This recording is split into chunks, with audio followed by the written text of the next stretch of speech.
This episode is brought to you by Google Gemini. With the Gemini app, you can talk live and have a real-time conversation with an AI assistant. It's great for all kinds of things, like if you want to practice for an upcoming interview, ask for advice on things to do in a new city, or brainstorm creative ideas. And by the way, this script was actually read by Gemini. Download the Gemini app for iOS and Android today. Must be 18 plus to use Gemini Live. Hey, I'm Ryan Reynolds. Recently, I asked Mint Mobile's legal team if big wireless companies are allowed to raise prices due to inflation. They said yes. And then when I asked if raising prices technically violates those onerous two-year contracts, they said, "What the f*** are you talking about, you insane Hollywood ass?" So to recap, we're cutting the price of Mint Unlimited from $30 a month to just $15 a month. Give it a try at mintmobile.com/switch. $45 up front for 3 months plus taxes and fees. Promo rate for new customers for limited time. Unlimited more than 40 gigabytes per month. Slows full terms at mintmobile.com.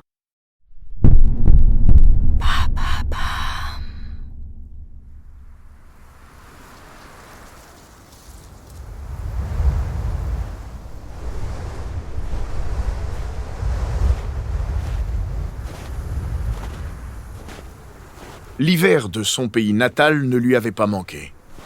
En 1899, 8 ans après l'avoir quitté, l'agent britannique Sidney Reilly, né Rosenblum, retrouve sa patrie. Elle semble avoir été conservée par le froid, comme figée dans les moindres détails. Le mois de décembre a recouvert les rues de Saint-Pétersbourg d'une épaisse couche de neige, transformant le centre-ville en temple de silence. Le fleuve de la Neva, partiellement figé par les glaces, offre par endroits des miroirs aux rares passants qui osent braver le froid. Le vent glacial de la mer Baltique maintient la température à moins 10 degrés depuis des semaines, alors que le soleil n'offre qu'à peine plus de 5 heures de lumière par jour. Le charme austère de ce joyau impérial russe ne trompe cependant personne, et surtout pas Reilly. Il se trouve au cœur de jeux de pouvoir particulièrement dangereux. Dans une ville qui grouille d'agents étrangers comme d'officiers de l'Okhrana, la police secrète du tsar Nicolas II. À l'aube du XXe siècle, la Russie se lance dans la course de l'industrialisation. Elle connaît alors un essor de ses productions d'acier et de charbon. Et l'arrivée d'investissements étrangers favorise l'émergence de pôles industriels, notamment à Moscou, Saint-Pétersbourg et dans les régions minières, la Sibérie en tête.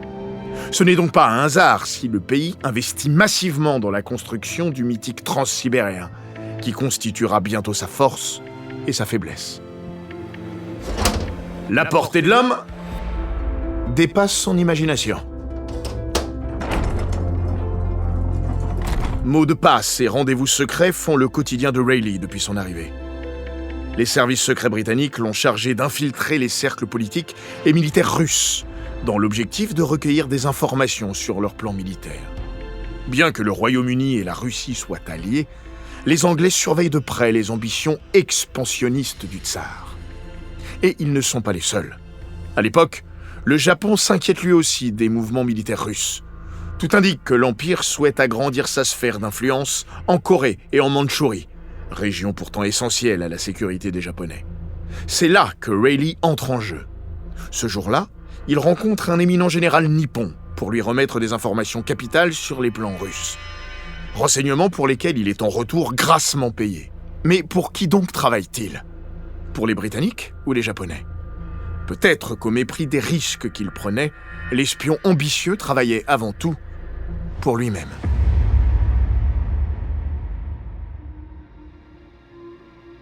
Bonjour, je suis Florian. Bienvenue dans Les Fabuleux Destins.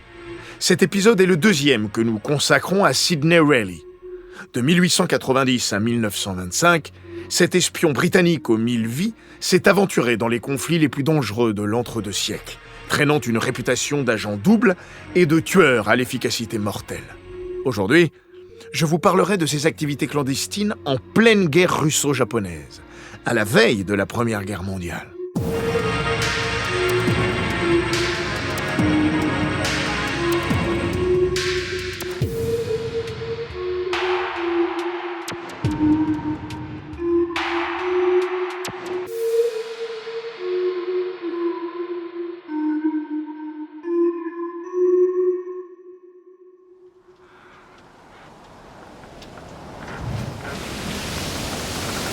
Sur le pont, engourdi par le froid et enivré par l'alcool, les matelots russes passent le temps comme ils le peuvent. La plupart jouent au dé pour lutter contre le sommeil. Les paris vont bon train. Chaque nuit, la brume qui les entoure leur donne l'impression d'être seuls au monde, comme suspendus dans un espace-temps n'appartenant qu'à eux. Aucun ne remarque au loin les bâtiments de guerre qui se dessinent à l'horizon et qui s'apprêtent à les envoyer par le fond.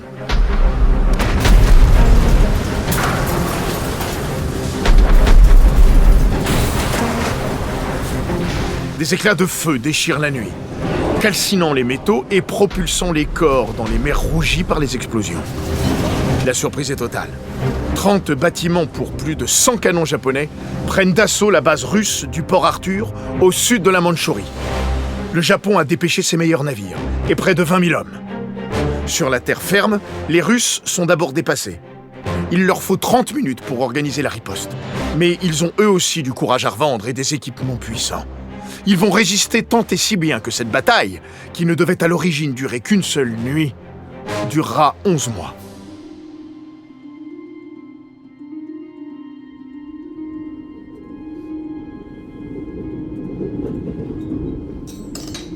Votre café, Monsieur Reilly.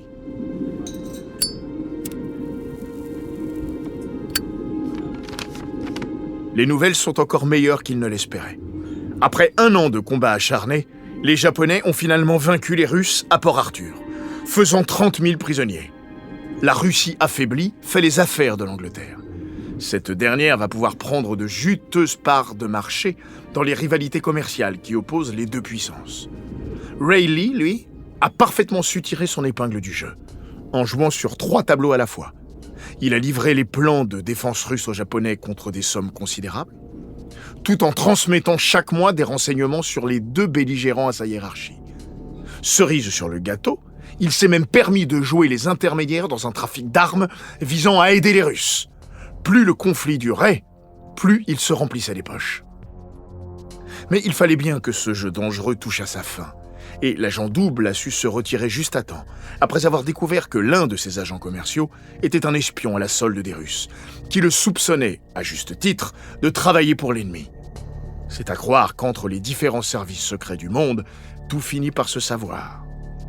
Dans le train qui le ramène à Londres, Reilly pense qu'il l'a échappé belle. Et pourtant, le fait d'avoir frôlé l'arrestation, ou bien pire, ne fait que renforcer son goût du risque. Dans le train qui le ramène à King's Cross, il s'imagine déjà dire à Melville, son supérieur, qu'il se tient prêt à retourner au front. Et cela tombe bien, car M vient de prendre du galon dans les services secrets britanniques.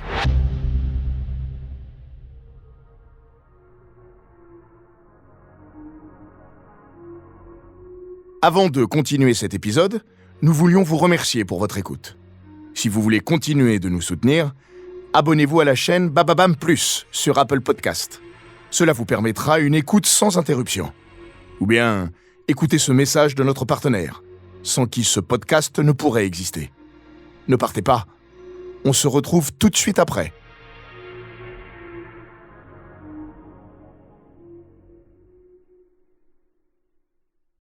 This episode is brought to you by AWS. Amazon Q Business is the new generative AI assistant from AWS. Many tasks can make business slow, like wading through mud. Help! Luckily, there's a faster, easier, less messy choice. Amazon Q can securely understand your business data to help you streamline tasks, like summarizing quarterly results or doing complex analyses in no time.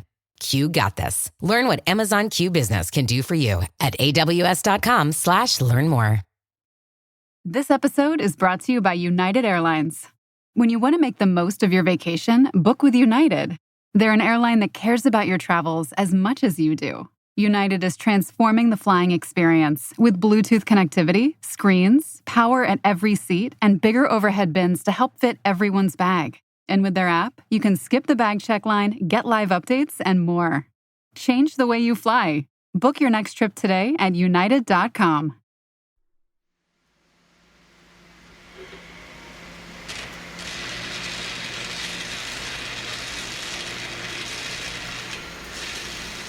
Il attend son heure, patiemment, depuis plus de 4 mois. Pour cette mission, il a dû se former à la soudure dans une usine de Sheffield et apprendre à parler couramment l'allemand. Formalité pour un homme de son calibre. On dit qu'un de ses atouts était de parler parfaitement 7 langues, de l'anglais au russe, en passant par le français, l'italien, l'espagnol, le portugais et l'allemand. Dépêché à Essen, au nord de Düsseldorf, sous l'identité de Karl Hahn, Sidney Reilly s'est fait engager dans une usine militaire, où il travaille comme simple ouvrier. Bien entendu, tout cela fait partie du plan. En 1909, l'Allemagne augmente continuellement sa puissance militaire, sous l'impulsion du Kaiser. L'Angleterre, comme ses alliés, se fait une priorité de découvrir ce que mijote l'empereur. Et ce qui l'inquiète le plus, c'est la rumeur selon laquelle l'armée allemande travaille à la fabrication de nouvelles armes secrètes. C'est dans ce cadre-là que Reilly est envoyé en mission dans l'usine où les armes sont supposément fabriquées. Il doit récupérer les plans, tâche pour laquelle M lui a donné carte blanche. Mais s'il est arrêté, l'Angleterre prétendra bien sûr ne rien savoir de lui. La moindre erreur lui sera donc fatale. Tout porte à croire que les plans sont protégés par un coffre-fort dans le bureau du directeur de l'usine. Si Reilly le sait, c'est qu'il a progressivement gagné la confiance de ce dernier, par un travail exemplaire et une abnégation constante. Et cet après-midi, en l'absence de son supérieur, l'heure est venue de passer à l'action. Ouvrir un coffre-fort exige du temps, une ouïe particulièrement aiguisée et beaucoup de concentration. Seule une manipulation lente et minutieuse du cadran permet de sentir les clics imperceptibles des mécanismes internes.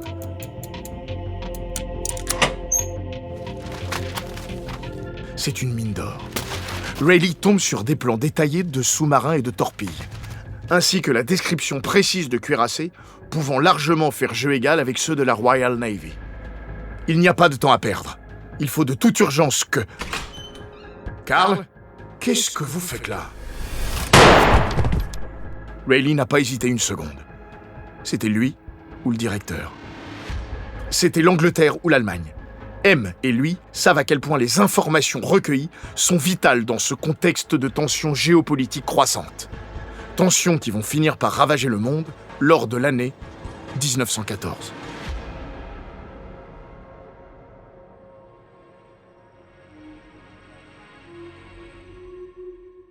Merci d'avoir écouté cet épisode des Fabuleux Destins. Écrit par Clément Prévost, dans le prochain épisode, je vous parlerai du tournant que la Première Guerre mondiale engendra dans la vie de l'Europe et dans celle de Sidney Reilly. En attendant, si cet épisode vous a plu, n'hésitez pas à laisser des commentaires et étoiles sur vos sites de podcast préférés.